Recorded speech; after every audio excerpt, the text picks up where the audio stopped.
সাহাবীরা জিজ্ঞেস করলেন যে একজন ব্যক্তি পছন্দ করে যে তার কাপড়টা সুন্দর হোক, জুতা সুন্দর হোক, ঠিক আছে, এটা কি অহংকার? নবী করিম সাল্লাল্লাহু আলাইহি ওয়াসাল্লাম বললেন, না, এটা অহংকার নয়, বরং অহংকার হচ্ছে বাতারুল হক ওয়া গামতুন নাস। অহংকার হচ্ছে সত্যকে প্রত্যাখ্যান করা, হককে প্রত্যাখ্যান করা এবং অন্য মানুষকে তুচ্ছ তাচ্ছিল্য করা। তাহলে অহংকারের সংজ্ঞা কি?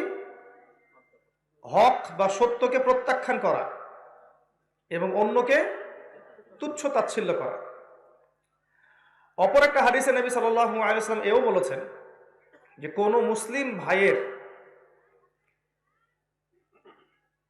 একটা মুসলিম ভাই আরেকজন মুমিন মুসলিম ভাইকে তুচ্ছ জ্ঞান করবে, এটাই যথেষ্ট তার আল্লাহর কাছে খারাপ হওয়ার জন্য। আল্লাহর চোখে খারাপ হওয়ার জন্য এতটুকু যথেষ্ট যে আপনি একজন মুসলিম হয়ে আরেকজন মুসলিমকে তুচ্ছ তাচ্ছিল্য করছেন। তো অহংকার ইবলিসকে চিরস্থায়ী জাহান্নামী করেছে।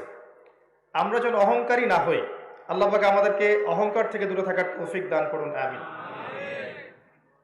আর এই অহংকারগুলো কিন্তু জ্ঞানী মানুষদের মধ্যেই বেশি আসে। যারা জ্ঞানী তাদের মধ্যে কিন্তু অহংকার আসে, প্রকৃত জ্ঞানীদের মধ্যে নয়, বরং কথিত জ্ঞানীদের মধ্যে অহংকার আসে। কিছু ডিগ্রি, কিছু সার্টিফিকেট চলে আসলে, কিছু পদমর্যাদা, তারপর জনসমর্থন, পপুলারিটি, এগুলো চলে আসলে মানুষের মধ্যে কিন্তু অহংকার চলে আসে এবং সে তখন অন্যকে আন্ডার এস্টিমেট করা শুরু করে।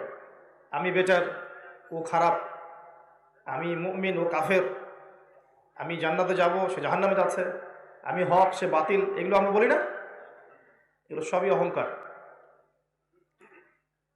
আল্লাহ রাব্বুল আলামিন ভালো জানেন যে আমাদের মধ্যে কিয়ামতের মাঠে কে পুলসিরাত পার হতে পারবে আর কে পারবে না।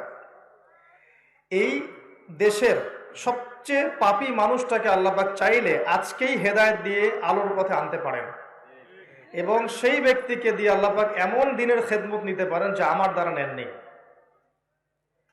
তাই ওর অবস্থানকে এখন তুচ্ছ করার কিছু নেই, বরং আল্লাহর কাছে শুকরিয়া আদায় করতে হবে যে আল্লাহ, আপনি আমাকে তার চেয়ে ভালো রেখেছেন, এবং অপরের জন্য দোয়া করতে হবে যে আল্লাহ, আপনি আমাকে যেমন হেদায়েত দিয়েছেন তাদেরকেও হেদায়েত দান করুন, আমিন।